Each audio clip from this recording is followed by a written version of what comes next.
नमस्कार, हमारे खास कार्यक्रम स्पेशल रिपोर्ट में आप सभी का स्वागत है। मैं हूं आपके साथ गरिमा बाजपेयी। पेश हैं देश विदेश की कुछ खास खबरें।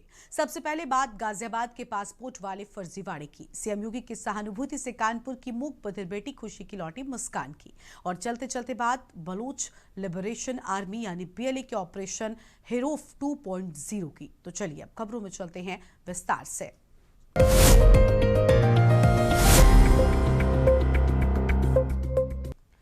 क्या मुमकिन है कि एक बंद घर में 22 लोग रहते हों और किसी पड़ोसी को भनक तक न लगे? क्या मुमकिन है कि 22 अलग अलग चेहरों का मोबाइल नंबर एक ही हो?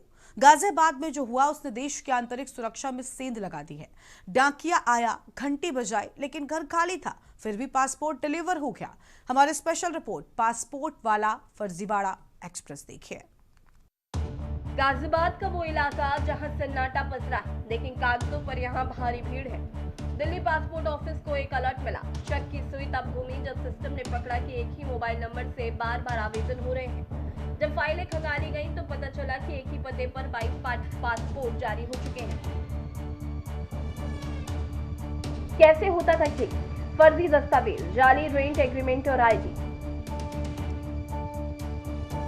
एक ही मोबाइल नंबर, वेरिफिकेशन के लिए सिंडिकेट का अपना नंबर, डाकिए की सेटिंग सबसे अहम कड़ी। पासपोर्ट ऑफिस से निकला असली पासपोर्ट खास हाथों में। इस खेल का सबसे बड़ा खिलाड़ी था इलाके का डाकिया। नियम कहता है कि पासपोर्ट हाथ में देने से पहले पहचान की पुष्टि हो, लेकिन यहाँ 2000 रुपए की रिश्वत में देश की सुरक्षा का सौदा हो रहा था। डाकिया बंद घर के पते पर आता और सीधे गिरोह के गुर्गों को पासपोर्ट सौंप देता। बहरहाल गाजियाबाद पुलिस ने जब जाल बिछाया तो 5 लोग हत्थे छोड़े। इनमें वो डाकिया भी शामिल है जिसकी जिम्मेदारी निष्पक्षता की थी। पुलिस के मुताबिक इस नेटवर्क में कुल 26 लोग शामिल हैं। जांच में सामने आए कि पासपोर्ट की डिलीवरी के बदले 2000 रुपए लिए जाते थे। दिल्ली पासपोर्ट कार्यालय की शिकायत पर शुरू हुई जांच में बड़े नेटवर्क की आशंका जताई गई। अब सवाल यह है कि 22 पासपोर्ट किनके लिए बने? क्या इनके तार किसी आतंकी साजिश या अंडरवर्ल्ड से जुड़े हैं? पुलिस वेरिफिकेशन के दौरान LIU की टीम क्या सो रही थी? क्या सिर्फ 2000 रुपए के लिए कोई भी भारतीय पासपोर्ट हासिल कर सकता है? जांच एजेंसी अब उन 22 लोगों की तलाश कर रही है जिनके नाम पर ये पासपोर्ट जारी हुए। कभी कभी किसी बड़े अपराध का खुलासा बेहद साधारण सी जानकारी से होता है। बहरहाल गाजियाबाद में एक ही पते पर बार बार पासपोर्ट जारी होने का एक ही मोबाइल नंबर के इस्तेमाल ने पूरे सिस्टम की नींद उड़ा दी है। थाना भोजपुर पर सब इंस्पेक्टर राजकुमार सिंह द्वारा एक तहरीर दी गई जिसमें 25 लोगों पर षड्यंत्र एवं धोखाधड़ी कर कूट रचित दस्तावेजों के आधार पर 24 लोगों के पासपोर्ट एक ही पते व एक ही मोबाइल नंबर पर बनवाने के संबंध में आरोप अंकित किए गए थे। इस संबंध में सुसंगत धाराओं पे थाना भोजपुर पर एक अभियोग 23/26 पंजीकृत किया गया है। इस अभियोग के पंजीकृत होने के उपरांत इन सभी अभियुक्तगणों की गिरफ्तारी हेतु थाना भोजपुर पर टीमें गठित की गई। तत्पश्चात थाना भोजपुर पुलिस टीम एवं SWAT टीम ग्रामीण द्वारा 5 अभियुक्तगणों की गिरफ्तारी की गई है। ये अभियुक्तगण है विवेक गांधी, प्रकाश सुब्बा, पोस्टमैन अरुण व 2 अन्य लोग। इन लोगों के पास से कई सारे फर्जी दस्तावेज, कूट रचित दस्तावेज बरामद हुए हैं, जैसे फर्जी आधार कार्ड, फर्जी ड्राइवर्स लाइसेंस, फर्जी बैंक पासपोर्ट एवं 6 पासपोर्ट, 2 मोबाइल फोन, 2 कार एवं 4000 रुपए की नकद बरामदगी भी हुई है। इन लोगों से पूछताछ की जा रही है एवं वैधानिक कार्रवाई प्रचलित है। ऐसे खुलास फर्जीवाड़े का राज। आपको बता दें कि पूरा मामला तब सामने आया जब पिछले साल दिसंबर में दिल्ली पासपोर्ट कार्यालय के क्षेत्रीय पासपोर्ट अधिकारी ने गाजियाबाद पुलिस को एक पत्र लिखा था। पत्र में कुछ आवेदनों को संदिग्ध बताते हुए जानकारी दी गई थी कि एक ही पते पर लगातार पासपोर्ट जारी हो रहे। इतना ही नहीं, इन सभी आवेदनों में एक ही मोबाइल नंबर बार बार दर्ज किया था। पासपोर्ट जैसे संवेदनशील दस्तावेज में इस तरीके की समानताएं अधिकारियों को खटकने लगी। क्षेत्रीय पासपोर्ट अधिकारी की शिकायत के बाद गाजियाबाद पुलिस ने मामले की जांच शुरू की। शुरुआती जांच में कई चौंकाने वाले तथ्य सामने आने लगे। पुलिस टीम जब बताए गए पतों पर पहुंची तो वहां का नजारा देखकर अधिकारी भी हैरान रह गया। जिन मकानों के पते पर पासपोर्ट जारी हुए थे वहां ना तो आवेदकों का ना कोई जानने वाला मिला और ना ही ऐसा कोई सबूत जिससे साबित हो सके कि लोग कभी वहां रहे हो। जांच जैसे जैसे आगे बढ़ी, पुलिस की नजर एक ऐसे व्यक्ति पर गई जो पूरे फर्जीवाड़े की अहम कड़ी साबित हुआ। वहां था स्थानीय डाकघर में तैनात डाकिया अरुण कुमार। पुलिस के अनुसार अरुण कुमार ने अपने पद और जिम्मेदारी का गलत इस्तेमाल किया। बताया जा रहा है कि पासपोर्ट की डिलीवरी का अंतिम और सबसे अहम चरण भी गिरोह के नियंत्रण में आ गया था। पुलिस ने इस मामले में एक महिला समेत कुल 36 लोगों के खिलाफ FIR दर्ज की है। इनमें वो लोग शामिल हैं जिनके नाम पर पासपोर्ट बनवाए गए और वो भी जिन्होंने इस पूरे फर्जीवाड़े को अंजाम देने में मदद की। अधिकारियों का कहना है कि कई आरोपी शहर से बाहर भी हो सकते हैं। खुफिया एजेंसी से तक। मामले की गंभीरता को देखते हुए खुफिया एजेंसियां भी सक्रिय हो गई हैं। जांच की जा रही है, कहीं फर्जीवाड़े के तार किसी बड़े नेटवर्क या देश विरोधी गतिविधियों से तो नहीं जुड़े। पासपोर्ट एक अंतर्राष्ट्रीय पहचान पत्र होता है। अगर ये गलत हाथों में चला जाए तो उसका इस्तेमाल अवैध यात्रा, मानव तस्करी, आर्थिक अपराध या फिर राष्ट्रीय सुरक्षा से जुड़े मामलों में भी किया जा सकता है। इसी आशंका को देखते हुए जांच को कई स्तरों पर आगे बढ़ाया जा रहा है। पूरे मामले में पासपोर्ट सत्यापन की डिलीवरी प्रक्रिया पर भी कई सवाल खड़े कर दिए हैं। एक ही पते पर 22 से ज्यादा पासपोर्ट जारी हो जाना और किसी अन्य स्तर पर आपत्ति न उठना सिस्टम की कमजोरियों को उजागर करता है। पुलिस और प्रशासनिक अधिकारियों का कहना है कि भविष्य में इस तरीके के मामलों को रोकने के लिए सत्यापन प्रक्रिया को और सख्त किया जाएगा। डाक वितरण से लेकर पुलिस वेरिफिकेशन तक हर चरण की दोबारा समीक्षा की जा रही है। फिलहाल पुलिस इस बात की जांच कर रही है कि अब तक कितने पासपोर्ट इस तरह से गलत तरीके से जारी हुए हैं और कहां-कहां इस्तेमाल किए गए। साथ ही ये भी पता लगाया जा रहा है कि गिरोह का मास्टरमाइंड कौन है और इसका नेटवर्क कितनी दूर तक फैला हुआ है। गाजियाबाद पुलिस का कहना है कि जांच पूरी तरह पारदर्शी होगी और दोषियों को किसी भी कीमत पर बख्शा नहीं जाएगा। आने वाले दिनों में इस मामले में और गिरफ्तारियां हो सकती हैं। ये सिर्फ एक जालसाजी नहीं बल्कि नेशनल सिक्योरिटी का फेलियर है। अगर एक ही पते पर 22 पासपोर्ट बन सकते हैं तो सोचिए कि सिस्टम में कितने छेद हैं। गाजियाबाद पुलिस अब इस गिरोह की आखिरी कड़ी तक पहुंचने की कोशिश कर रही है। सावधान रहिए क्योंकि आपके पड़ोस का बंद मकान भी किसी बड़े सिंडिकेट का अड्डा हो सकता है। स्पेशल डेस्क के न्यूज़ इंडिया। कहते हैं कि जहां कोशिशें पूरी शिद्दत से की जाएं वहां कुदरत भी रास्ता बना देती है। कानपुर की एक नन्ही बेटी जिसके पास न तो आवाज थी न सुनने की शक्ति, लेकिन उसके पास था अटूट विश्वास। एक ऐसी दास्तान जिसमें हजरतगंज की गलियों से लेकर मुख्यमंत्री आवास तक का सफर शामिल है। आज कानपुर की बेटी खुशी बोल भी सकती है और सुन भी सकती है। आखिर कैसे मुख्यमंत्री योगी आदित्यनाथ के एक फैसले ने इस बच्चे की बेरंग दुनिया में खुशियों के सुर भर दिए, देखिए हमारे इस खास रिपोर्ट में। कानपुर की बेटी खुशी को अब उत्तर प्रदेश के मुख्यमंत्री का सहारा मिला तो उसकी मुस्कान लौट आई। अब मूक बधिर खुशी बोल भी सकती है और सुन भी सकती है। ये सिर्फ एक मुस्कान नहीं है, ये उस उम्मीद की जीत है जो कानपुर की तंग गलियों से निकलकर सत्ता के सबसे ऊंचे गलियारों तक पहुंची। पापा मेरे टाटू टूरी टाऊ पापा वो दे दो। खुशी गुप्ता ये 19 साल की लड़की मुख्यमंत्री माननीय योगी आदित्यनाथ जी से मिली और हम लोगों ने वीडियो देखा था कि ये बच्ची कानपुर की है और ये सुन बोल नहीं पाती और ये लेकिन बहुत तेज़ है और मुख्यमंत्री जी ने कहा कि भाई इसका इम्प्लांट होना चाहिए। तो ये बच्ची चूँकि कानपुर की थी तो दिव्यांगजन विभाग से जो अधिकारी हैं उन्होंने इसका संज्ञान में लिया और उनका कॉल आया कि सर देखिए इसमें क्या कर सकते हैं। तो इस बच्ची को हम लोगों ने अपने यहाँ बुलाया, इसकी सब जांचें वगैरह हुई और ये पाया कि एक कान इसका पहले ऑपरेशन हुआ था और सक्सेस नहीं था और इसके पास आयुष्मान कार्ड था। तो आयुष्मान स्कीम से हम लोगों ने एक कान इसका ऑपरेट कर दिया। लेकिन सुनने में भी दिक्कत थी, सुनने की नसें बहुत कमज़ोर थी और वैसे दिमाग से बहुत तेज़ है, बहुत अच्छी पिक्चर बनाती है। तो ये हुआ कि भाई इसका इम्प्लांट होना चाहिए। अब इम्प्लांट में पैसे की समस्या थी तो हमने ये निर्णय लिया कि अब इसकी मदद करी जाए और हमारी मेहरोत्रा ENT फाउंडेशन ने इसको फंड किया और दूसरे कान का हम लोगों ने इम्प्लांट किया क्योंकि वो किसी स्कीम में नहीं आ पा रहा था। तो अब उसका इम्प्लांट हो गया है। ये बच्ची अब बहुत अच्छा सुन रही है, इसकी थेरेपी हमारे यहाँ हो रही है और पहले दिन से आज तक इससे कोई भी पैसा लिया नहीं गया और टोटल फ्री ऑफ कॉस्ट ये सारी कार्रवाई हुई है। तो हमें उम्मीद है कि ये बच्चा अब बहुत अच्छा सुनेगा और बोलेगा और भविष्य में इसका और इसके परिवार का काफ़ी चेंज आना चाहिए इस ऑपरेशन के माध्यम से। कहानी शुरू होती है कुछ हफ्ते पहले जब मूक बधिर खुशी अपनों के लिए कुछ कर गुजरने की चाह में अकेले लखनऊ पहुंच गई। रात का वक्त था, हजरतगंज की भीड़ में वो अकेली थी, बेबस थी और उसकी आंखों से आंसू थम नहीं रहे थे। लेकिन कहते हैं ना कि खाकी के भीतर भी एक संवेदनशील धड़कता है। गश्त पर निकले इंस्पेक्टर विक्रम सिंह की नजर जब रोती हुई खुशी पर पड़ी तो उन्होंने हाथ आगे बढ़ाया। खुशी का परिवार आज अपनी आंखों में खुशी के आंसू के लिए मुख्यमंत्री और पुलिस प्रशासन का आभार जता रहा है।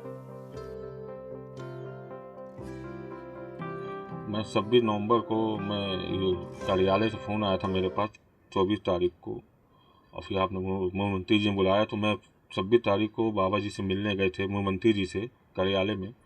और उसके बाद जो है बाबा जी ने हर चीज़ देखा, बाबा जी ने और हर चीज़ समझे बाबा जी ने। और उन्होंने कहा, हमने कहा बाबा जी मेरी बच्ची सुन बोल नहीं पाती है। फिर उन्होंने कहा नहीं, कॉन्क्रीट प्लांट होना है बच्ची का, कॉन्क्रीट प्लांट होगा तो बच्ची बोल लेगी आपकी। तो उनके बाद मैंने बाबा जी ने हर चीज़ सुना। मैंने एक बोला आवाज़, मेरे साथ आवाज़ नहीं है मेरे पास। उन्होंने कहा ठीक है आपको आवाज़ दिया जाएगा। उसके बाद बच्ची को लेकर अपना कानपुर आ गए। कानपुर आने पर मनोस्ता अस्पताल में मैंने बच्ची का इलाज चालू हुआ और उसका कॉन्क्रीट प्लांट आज जो है बहुत अच्छा जो सफल हो गया है। मेरी बच्ची बोलने भी लगी, हल्की सी सुनने भी लगी है। मैं डॉक्टर साहब का बहुत धन्यवाद करता हूँ, पूरी टीम को धन्यवाद करता हूँ और योगी जी का, उत्तर के मुख्यमंत्री जी का बहुत बहुत धन्यवाद करता हूँ, जो उनकी वजह से मेरी बच्ची का ऑपरेशन हुआ, उनके आशीर्वाद से ऑपरेशन हुआ है। और मैं उनका बहुत बहुत धन्यवाद करता हूँ मुख्यमंत्री जी का। ये है मुझे आवाज़ की व्यवस्था करा दी जाए, मेरी बच्ची का कुछ नौकरी की व्यवस्था करा दी जाए और मेरे ऊपर जो है मुख्यमंत्री जी से मिली, मुझे बहुत अच्छा लगा। 26 नवंबर को मिलने गई थी।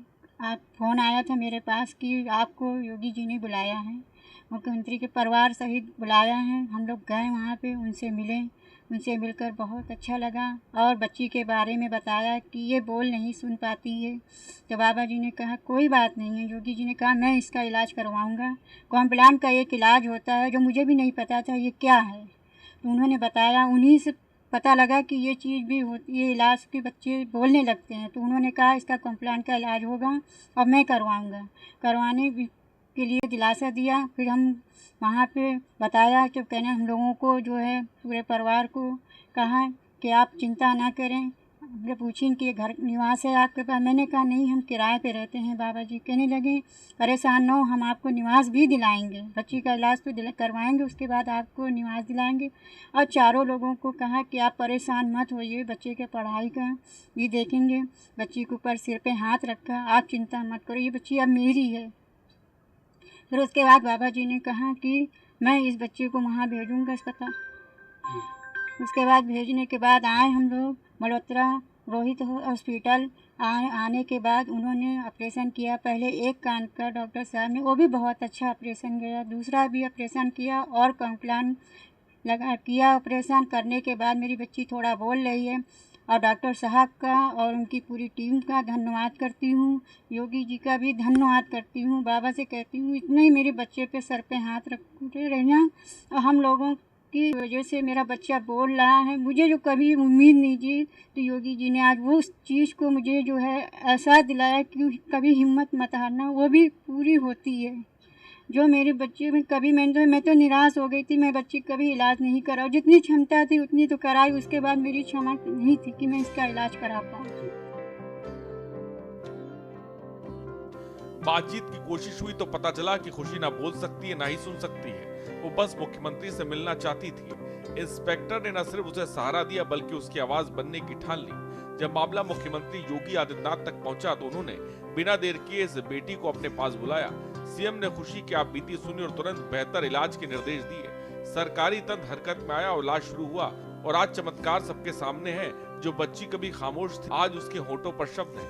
कानपुर की खुशी की ये कहानी हमें सिखाती है कि अगर नीयत साफ हो और शासन संवेदनशील हो तो किसी भी अंधेरे जीवन में रोशनी लाई जा सकती है। स्पेशल डेस्क के न्यूज़ इंडिया। वक्त हो चला है एक छोटे से ब्रेक का।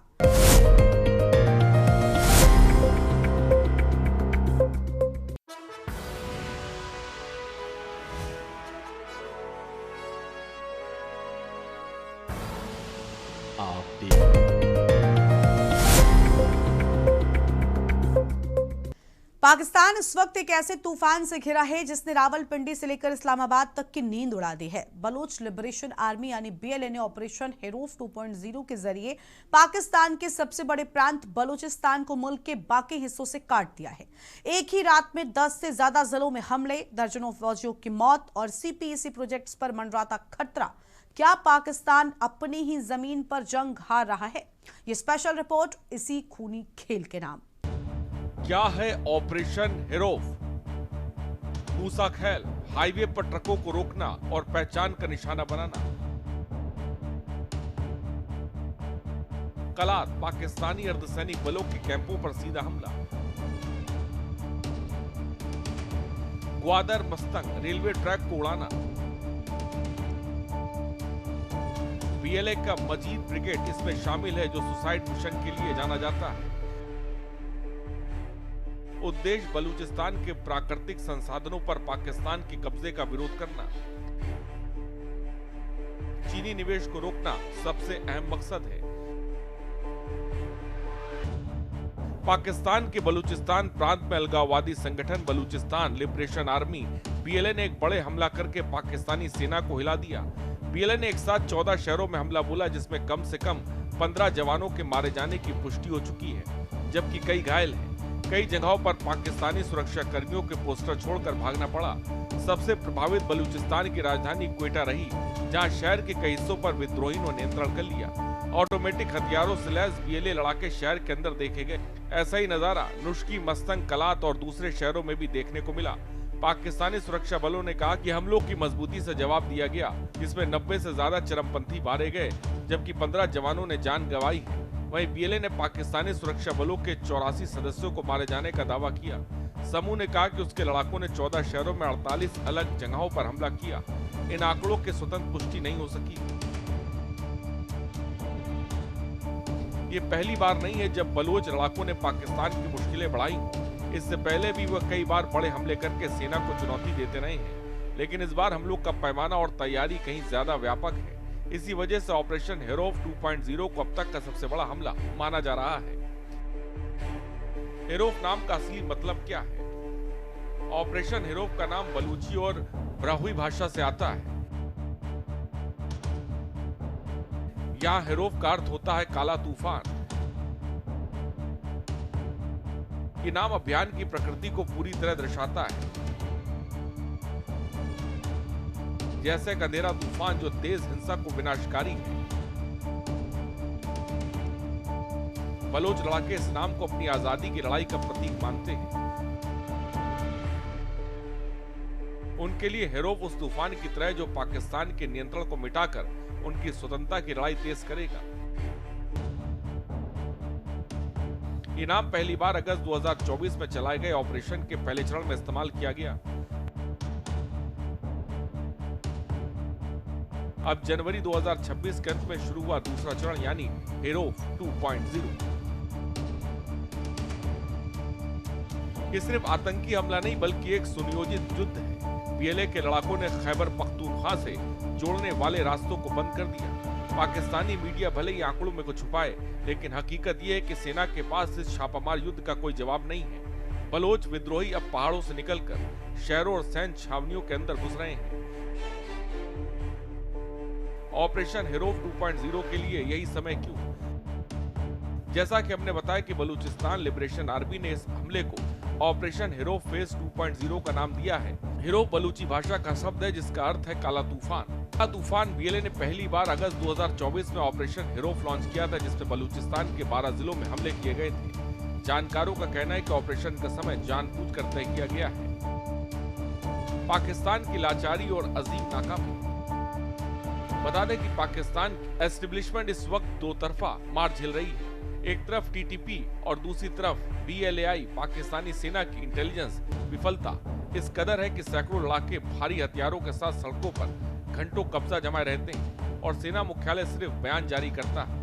आपको बता दें कि चीन ने अरबों डॉलर बलूचिस्तान के ग्वादर पोर्ट पर लगाए हैं। ऑपरेशन हेरोफ सीधे तौर पर चीनी हितों पर चोट है। अगर पाकिस्तान अपने सैनिकों को नहीं बचा पा रहा तो वह चीनी इंजीनियरों को सुरक्षा कैसे देगा? सवाल ये कि क्या बीजिंग अब अपने प्राइवेट आर्मी पाकिस्तान भेजने की तैयारी में है? विशेषज्ञों का कहना है कि ईरान पर पहले ही दुनिया का ध्यान है। ऐसे में इस हिंसा का मकसद ईरान से सटे बलूचिस्तान की तरफ दुनिया का ध्यान खींचना हो सकता है। इसके अलावा महरंग बलूच की गिरफ्तारी से युवाओं में गुस्सा बढ़ गया है। उन्हें लगता है कि अब शांतिपूर्ण संघर्ष कोई विकल्प नहीं रहा। हाल ही की झड़पों में पता चला कि महिलाओं की भर्ती भी हथियारबंद समूह में बढ़ी है। ऑपरेशन हेरोफ 2.0 ने यह साबित कर दिया है कि बलूचिस्तान का मुद्दा अब सिर्फ बातचीत से हल नहीं हो। दमन की नीति और विद्रोह की आग को भड़का दिया है। क्या पाकिस्तान एक और 1971 की ओर बढ़ रहा है या फिर जनरल असीम मुनीर इस तूफान को थाम पाएंगे? Special desk news India. Special report में आज इतना ही। तमाम बड़ी खबरों के लिए आप देखते रहिए के न्यूज़ इंडिया। नमस्कार।